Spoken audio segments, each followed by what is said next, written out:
ವಿಧಾನಸಭಾ ಅಧಿವೇಶನ ಕಳೆದ ಬಾರಿ ರೀತಿ ಈ ಬಾರಿನೂ ಕೂಡ ಸಮರ್ಥವಾಗಿ ಕಾಂಗ್ರೆಸ್ ಅನ್ನ ಇಕ್ಕಟ್ಟಿಗೆ ಸಿಕ್ಕಿಸುವಂತ ಕೆಲಸವನ್ನ ಮಾಡ್ತೀರಿ. ಈಗಾಗಲೇ ಕಾಂಗ್ರೆಸ್ ಒಂದು ಒಡೆದ ಮನೆ, ಜಗಳ ನಿಂತಿಲ್ಲ. ಈಗಾಗಲೇ ಧಮಕಿ ಹಾಕೋದು ಕೂಡ ರಾಜಾರೋಷವಾಗಿ ಬೀದಿಯಲ್ಲಿ ಧಮಕಿಗಳನ್ನ ಹಾಕ್ತಾ ಇದೆ. ನನಗನ್ಸ್ತತೆ ಈ ಸರ್ಕಾರ ಬಹಳ ದಿನ ಉಳಿಯಲ್ಲ ಅನ್ನೋ ರೀತಿ ಕಾಣ್ತಾ ಇದೆ. ಸರ್ಕಾರದ ಕಾಲಘಟ್ಟ ಮುಗಿತಾ ಇರೋದಕ್ಕೆ ಈಗೆಲ್ಲ ಈ ರೀತಿ ಶಾಸಕರು, ಕಾಂಗ್ರೆಸ್ ಶಾಸಕರು ಬೀದಿಗಿಳಿದು ಡಿ ಕೆ ಶಿವಕುಮಾರ್ ಪರವಾಗಿ ಮತ್ತು ಸಿದ್ದರಾಮಯ್ಯನವರ ಪರವಾಗಿ ಹೇಳಿಕೆಗಳನ್ನು ಕೊಡ್ತಾ ಇದ್ದಾರೆ. ಈ ವಿಚಾರನೂ ಕೂಡ ವಿಧಾನಸಭಾ ಅಧಿವೇಶನದಲ್ಲಿ ಬರ್ತೈತೆ. ಅದೇ ರೀತಿ ಮಹಿಳಾ ಮತ್ತು ಮಕ್ಕಳ ಕಲ್ಯಾಣ ಇಲಾಖೆಯಲ್ಲಿ ಕೂಡ ಆಗಿರ್ತಕ್ಕಂಥ ಅವ್ಯವಹಾರಗಳ ಬಗ್ಗೆ ಮತ್ತು ಬಜೆಟಲ್ಲಿ ಇದುವರೆಗೂ 3 ಬಜೆಟನ್ನು ಘೋಷಣೆ ಮಾಡಿದ್ದಾರೆ.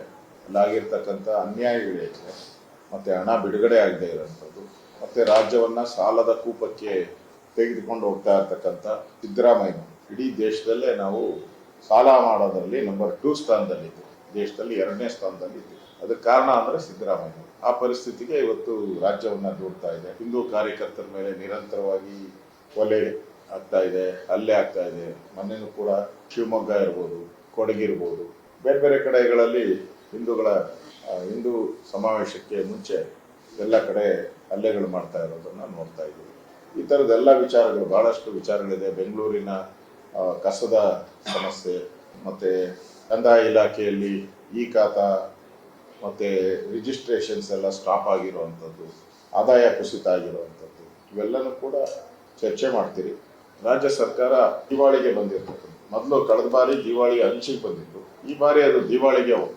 ಈಗಾಗಲೇ ರಾಜ್ಯ ಸರ್ಕಾರ 3 ಲಕ್ಷ ಕೋಟಿ ಹಣವನ್ನು ಸಾಲ ತೆಗೆದುಕೊಂಡಿದೆ. ಈ ವರ್ಷನೂ ಕೂಡ ಇನ್ನೊಂದು ಲಕ್ಷ ಸಾಲ ತಗೊಂತ, ಇನ್ನೂ 1 ಲಕ್ಷಕ್ಕೆ ಜಾಸ್ತಿ ತಗೊಂತಾರೆ.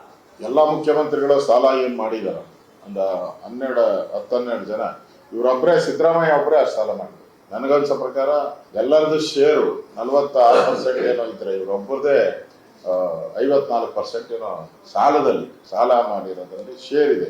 ಅಂದ್ರೆ ಇವ್ರು ಸರ್ಕಾರ ಮುಗಿಯೋಷ್ಟೊತ್ತಿಗೆ 2 ವರ್ಷದಲ್ಲಿ 6 ಲಕ್ಷ ಕೋಟಿ ಮಾಡ್ತಾರೆ. ಅಂದ್ರೆ ಇಡೀ ನಮ್ಮ ಸ್ವಾತಂತ್ರ್ಯ ಬಂದಾಗಿಂದ ಸಾಲ ತಗೊಂಡ್ರೆ ಇವರೊಬ್ಬರೇ ಅದರ ಸಾಲ. ಅಂದ್ರೆ ಈಗಾಗಲೇ ನಮ್ಮ ಜನಗಳ ಮೇಲೆ 1 ಲಕ್ಷ ತೆರಿಗೆ ಇದೆ, ಒಬ್ಬೊಬ್ಬ ಮನುಷ್ಯನ ಮೇಲೆ 1 ಲಕ್ಷ ಸಾಲ ಇದೆ. ಸಾಲ ಮಾಡ್ಲಿ, ನೀವು ಮಾಡದೇ ಇದ್ರು ನಿನ್ ಮೇಲೆ 1 ಲಕ್ಷ ಸರ್ಕಾರ ಹಾಕಿದೆ.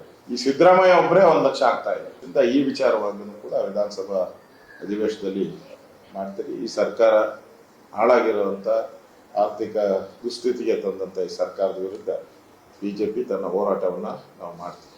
ಅಂದರೆ ಇವರಿಗೆ ಜ್ಞಾನ ಇರಲಿಲ್ಲ. ಡಿ ಕೆ ಸುರೇಶ್ ಹೇಳಿದ್ದಾರೆ, ಗ್ಯಾರಂಟಿಗಳ ಭಾರ ಅಂತ ಈಗ ಹೇಳ್ತಾ ಇದ್ದಾರೆ. ಇದನ್ನು ಮಾಡೋಕ್ಕೆ ಮುಂಚೆ ಯೋಚನೆ ಮಾಡಬೇಕು ಅಂತ ಕಾಂಗ್ರೆಸ್ಸಿನ ನಾಯಕರೇ ಹೇಳ್ತಾ ಇದ್ದಾರೆ. ಸಬ್ಸಿಡಿ ಮೊದಲಿಂದನೂ ಕೊಡ್ತಾ ಇದ್ದಾರೆ, ನಾವೇನು ಬಂದಾಗಿಂದ ಕೊಡ್ತಾ ಇದ್ದಾರೆ. ಹಿಂದೆಯಿಂದಲೂ ಬಹಳ ಸಬ್ಸಿಡಿ ಬಹಳ ವರ್ಷಗಳಿಂದ ಇದೆ, ಒಂದು 45-50 ವರ್ಷದಿಂದ ಬರ್ತಾ ಇದೆ. ಅದರಲ್ಲಿ ಹೇಳಿದ್ರು, ನರೇಂದ್ರ ಮೋದಿ ಕರೆ ಕೊಟ್ಟರು, ಯಾರು ಮಾಡಿ ಅಂತ ಹೇಳಿದ್ದಾರೆ. ಅದು ನಾವು ಮಾಡಿದ ಯೋಜನೆ ಅಲ್ಲ, ಬಿಜೆಪಿ ಮಾಡಿದಂಥ ಸಬ್ಸಿಡಿ ಯೋಜನೆ ಅಲ್ಲ. ಹಿಂದೆ ಇತ್ತು, ಹಿಂದೆ ಕಾಂಗ್ರೆಸ್ ಅವರೇ ಮಾಡಿದ್ರು. ಈಗ ಇವರೇ ಮಾಡಿದ ಯೋಜನೆ ಅವಾಗ ಹೇಳ್ಬೋದಾಯ್ತಲ್ಲ. ಯೋಜನೆ ಮಾಡೋವಾಗೆ ಯಾರ್ಯಾರು ಧನಿಕರಿದ್ದಾರೆ ನೀವು ತಗೋಬೇಡಿ ಅಂತ ಅವಾಗೇ ಘೋಷಣೆ ಮಾಡ್ಬಿಡ್ಬೋದಾಯ್ತು. ಚುನಾವಣೆಗೆ ಯಾವಾಗ ಅನೌನ್ಸ್ ಮಾಡಿದ್ರು ಅವಾಗ ಏನು ಹೇಳಿಲ್ಲ, ಕಾಕಾ ಪಾಟೀಲ್ ನಿನ್ಗೂ ಫ್ರೀ, ಮಾದೇವಪ್ಪ ನಿನ್ಗೂ ಫ್ರೀ ಅಂತ ಹೇಳಿದ್ರಲ್ಲ. ಅಂದ್ರೆ ಉಳ್ಳವರು ತಾನೆ, ಮಾದೇವಪ್ಪನೂ ಉಳ್ಳವರು, ಕಾಕಾ ಪಾಟೀಲು ಉಳ್ಳವರು. ಅವಾಗ ನೀವೇ ಹೇಳಿದ್ದೀರ ಉಳ್ಳವರಿಗೂ ಕೊಡ್ತೀನಿ ಅಂತ. ಈಗ ಕೊಡಲ್ಲ ಅಂದ್ರೆ ಇದು ಮಾತಿಗೆ ತಪ್ಪದಂಗೆ ಆಗಲ್ವಾ? ನೀವು ಮೋಸ ಮಾಡ್ದಂಗೆ ಆಗಲ್ಲ, ಜನಗಳಿಗೆ ದ್ರೋಹ ಬಗ್ದಂಗೆ ಆಗಲ್ವಾ? ಹೇಳ್ಬಿಟ್ಟಿದ್ದೀರಲ್ಲ. ನರೇಂದ್ರ ಮೋದಿ ಏನಾನ ಈ ತರ ಯೋಜನೆ ಮಾಡುವಾಗ ಏನಾನ ಹೇಳಿದ್ರ? ನಾವೇನು ಯೋಜನೆ ಮಾಡಿಲ್ಲ, ಯೋಜನೆ ಹಿಂದೆ ಇದ್ದ ಸರ್ಕಾರಗಳು ಮಾಡಿದ್ದು. ಅದರಿಂದ ಈಗ ಇವೆಲ್ಲ ಸೂಚನೆ ಏನು ಅಂದ್ರೆ, ಸರ್ಕಾರ ಪಾಪರ್ ಆಗಿರೋದಕ್ಕೆ ಇದೆಲ್ಲ ಒಂದು ಕನ್ನಡಿ ಹಿಡಿದಂಗೆ. ಪಾಪರ್ ಆಗಿರೋದಕ್ಕಿಂತ ಇದಕ್ಕಿಂತ ಇನ್ನೇನ್ ಬೇಕಾದ ಅವಶ್ಯಕತೆನೇ ಇಲ್ಲ ಅಂತ.